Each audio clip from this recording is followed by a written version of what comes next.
Welcome to Math 8. Here's a little bit of help with the lesson Unit 3, Lesson 2 that you had a GeoGebra task. These are the same tasks that you would have seen in the McGraw-Hill website, the same tasks that you see from the illustrative math. And I will go ahead and go through tasks 1 through 11 because those are the major tasks that are there. Tasks 14 through 17 are basically the homework. What we see right here is here's a graph that could represent a variety of different situations. We are supposed to write an equation for this graph. Now, to write an equation for this graph, what we need to do first off is identify what this graph is, whether it's proportional or not. In this case, we know that a proportional relationship is any graph that has 0, 0 as a solution for that graph, meaning that it passes through the origin. When we have an equation or a graph that is proportional, we have the ratio of y coordinate divided by x coordinate is equal to the constant of variation. Now, what we need to do with the constant of variation is we need to be able to transition and change this into a direct variation equation, which means y is equal to k times x. So that's our jump that we need from this lesson, is to move from this to this. The way that we do that is kind of what we saw in lesson 3.1, where if I want to eliminate or undo this fraction, we have y divided by x. So to undo this division, I need to multiply by x on this side. But since I'm multiplying by x on this side, I've changed the value of this expression. In order to maintain equality, I have to also multiply on this side by x. That way I see that there's an equal balance of multiplication on both sides, thus maintaining equality. Over here, x divided by x is 1, so that would be removed from the situation, and 1 times y is simply y, and k times x is written as k times x. And we see how our equation is written. Now, let's go ahead and find the ratio of this proportional value, or proportional relation, and turn this into the equation y equals kx. To be able to do this, I can take any of the ordered pairs that are listed and create a proportional, or create a fraction. In this case, I'm going to take the ordered pair 8 and 14, and just for kicks, we're going to see 16 and 28. I'll show you that the two ordered pairs will provide the exact same equation. 14/8 will be equal to k, and we will simplify that, and we see that that is 7/4. That would make our equation. We know that by taking y divided by x, that is the value of k. K cannot be simplified any more than 7/4 without being redundant and going through this process over and over and over again. What I can just simply do with this is recognize that this right here is my constant of proportionality. This is k. And so I can just write my formula, or write my equation, y equals 7/4, which is equal to k, times x. There we go. Now let's say I use the other ordered pair. I said that I would show you how 28, or 16 and 28 turns into the same thing. Well, we know that 28 and 16 share a common factor of 4. 28 divided by 4 is 7, and 16 divided by 4 is 7, thus giving us a constant of proportionality that is equal to the one we found from the other piece. So our equation that we want to write here, let's give that a new color. Let's go with some purple.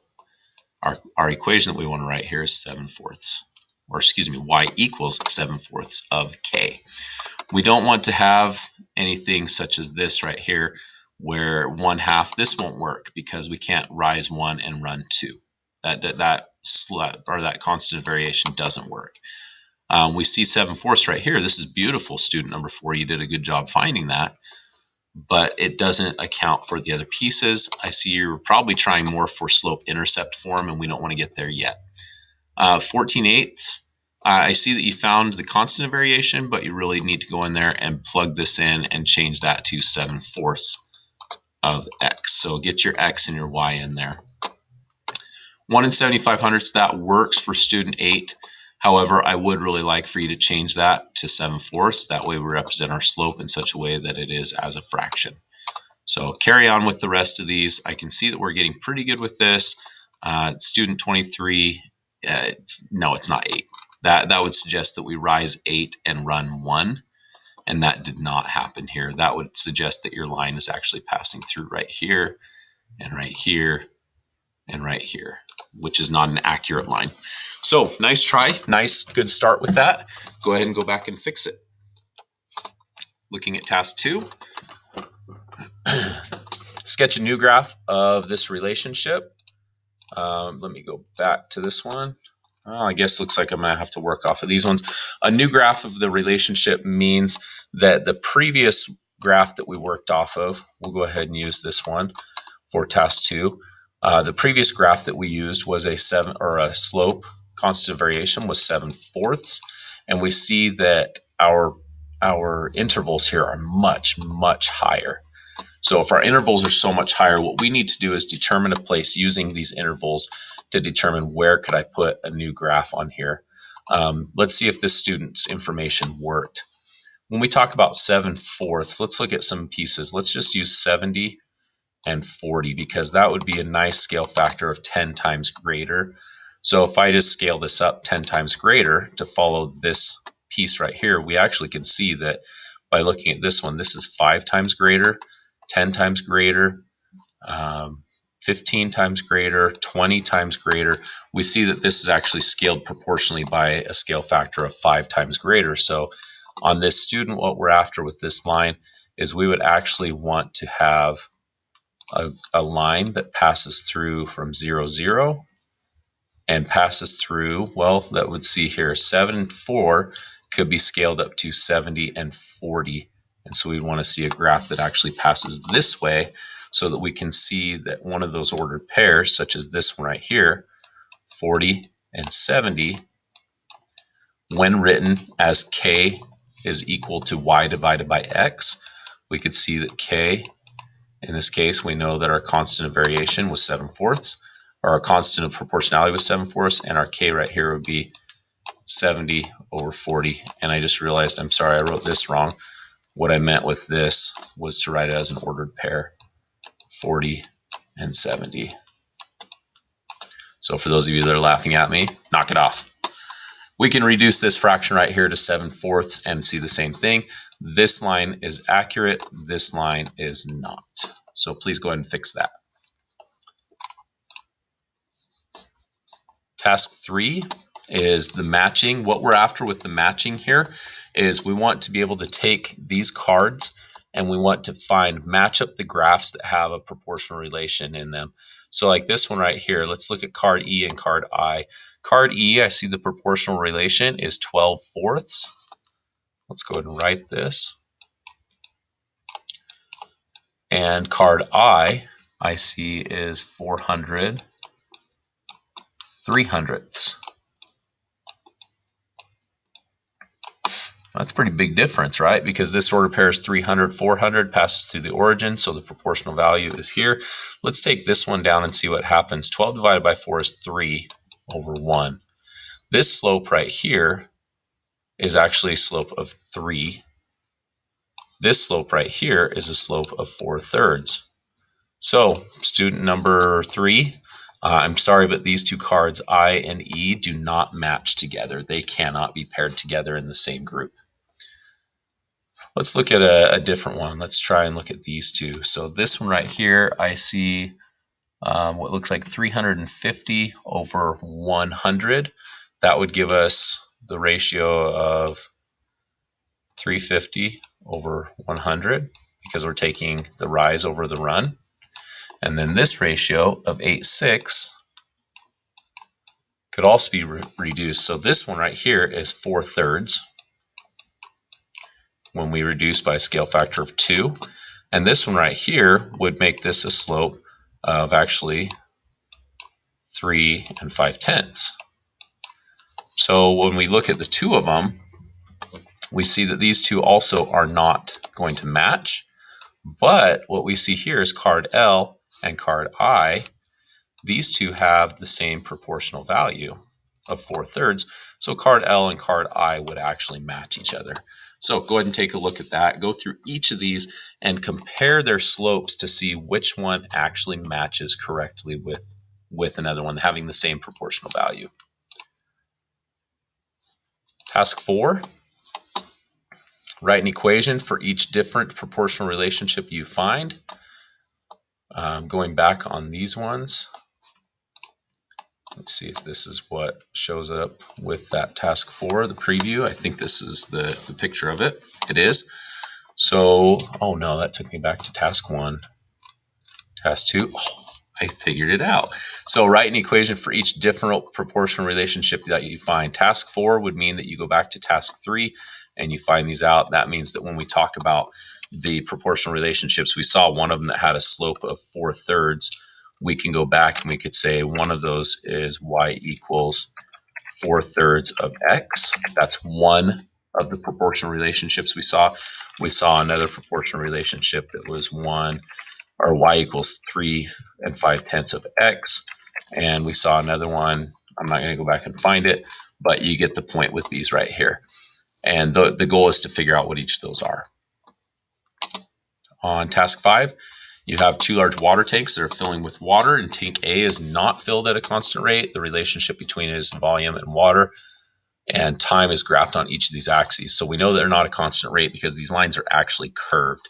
Tank B is filling at a constant rate of 1/2 liters per minute. The relationship between its volume and water and time can be described by the equation. Volume is equal to 1/2 of a liter per minute of T. V is the time in minutes. Oh, wow. And T is the total volume in liters. So we're talking about the total time, V, is equal to the total time in minutes. That doesn't actually work. I am sorry. I just realized that that's an error. And this needs to be rewritten because that can't work. The time in minutes must be T, and the total volume must be V because of what we see from these two graphs. So sketch and label a graph of the relationship between the volume of water and the time for tank B on each of the axes. What we need to do is go off of this equation. The equation is correct, but the description of the variables is not correct. I sincerely apologize for that. I will contact the person that actually wrote this and get that fixed. So what we want to do is just sketch a line. Pick the line tool, and we want to figure out where is the rise 1, run 1. Here's my suggestion with that. Find a spot where we come over here to 1 minute, and for every 1 minute, for every 1 minute, there's 2 liters of water. So, or 1/2 of a minute is equal to the volume. If we come over to 1, whoops, let's go ahead and move that up to 2. We should have a graph that follows through right here. We would just draw that line through that point. Just kidding. Rise 1, run 2 should follow over to here. With the volume, rise 1, run 2, we know could represent the exact same thing as rise 10, run 20, and rise 10 more, run 20 more, rise 10, run 20 more, rise 10, run 20 more, and we can see that pattern continue to expand on this. So that would be rise 1/2, run 1.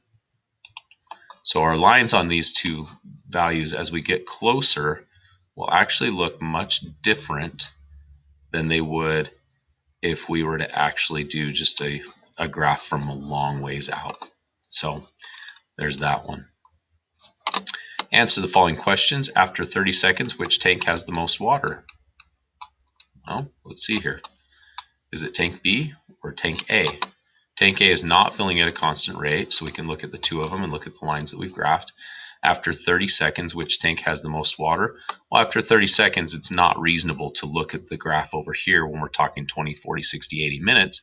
It's more reasonable to look at this time in minutes as 30 seconds being, here's 1 minute, so 30 seconds right here.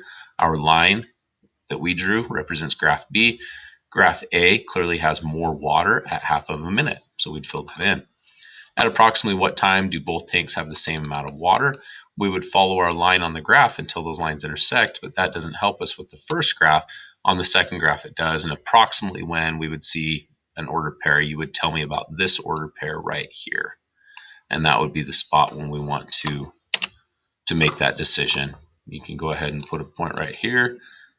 claim that point. I think looks like the color, changing the colors might be disabled on this one. So what we would want to do is do that point right there.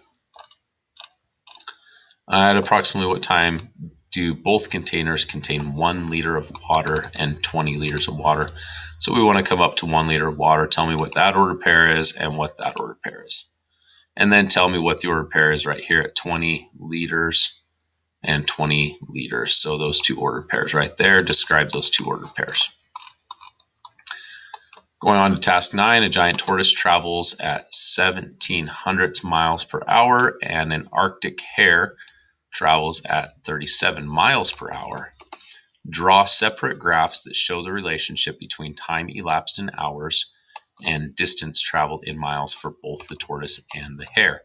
In this case right here, let's watch and see what happens when we talk about this. For the tortoise, we have T as representative of what? Well, let's think about it for a minute. We say at 0 hours and 0 miles. If we look at the hare time, we go ahead and move this and we see that there's changes just by dragging this on here about the hours and miles. So let's think about something. Let's maybe take this one right here of 1700 miles per hour. And if we multiply that by 10, that's 1 7/10 miles per 10 hours. Or if we multiply that by 100 to make that a whole number, that's 17 miles in 100 hours. So let's maybe go ahead and drag this until we get to 17 hours. Oh, darn, it's not enough. So we're going to have to think back a little bit further and go to something maybe a little bit smaller.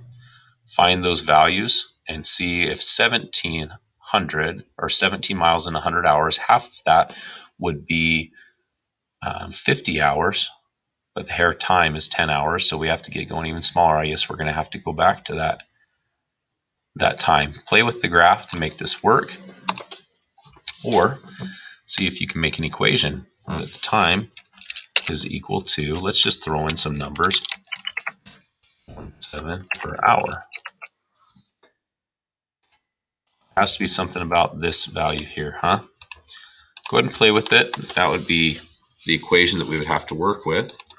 This one right here, the equation that we would have to work with is 37 miles per hour. So make sure you recognize the piece with that is 37 miles every hour is where the T is going to probably represent. Let's see. I'm not sure how to put that equation into the top here, but the equations that we're after right here is the distance is equal to 37 miles per hour. And then the total distance over here, put this out over here, is going to be the distance is equal to 1700 miles per hour. So I'll give you those, let you play with them, get that figured out. I will have it figured out as well. Would it be helpful to try to put both graphs on the same pair of axes? Why or why not? You tell me. If the hare is moving at this speed versus the tortoise that's moving at this speed, and I got those backwards, silly me. Tortoise, hare, and yeah, that looks like that was the issue right there. Is 42 miles. Let's go with 100. See if you can get that at 100, at least the best you can, and see what that does for you. But play with those and the number of miles. It will help you out to go ahead and play with these and get that figured out. So I'll figure it out as well. The tortoise and the hare start out together, and after half an hour, the hare stops to take a rest. How long does it take the tortoise to catch up? Do the math. If it's a half an hour, or if the hare has gone that long, please keep in mind with these pieces, the hare starts out, or they start out together, and after half an hour, the hare stops. Just use our equation. Distance is equal to 37 times half an hour compared to distance being equal, or excuse me, the same distance right here 37 times 1/2 is going to be 12 and a half. That means 12 and a half is equal to 1700ths times what? 1700 miles per hour to equal that. And I think you can find those values. So that's the end of it. That's task 10, task 11. Would it be helpful to try and put these on the graphs? The answer is no, not at all. Their constant rates are way too far apart to be able to show these on the same graph, unless if you're talking about a very, very, very, very small amount of time, in which case they're going to be divided out so far apart that it's not going to make sense.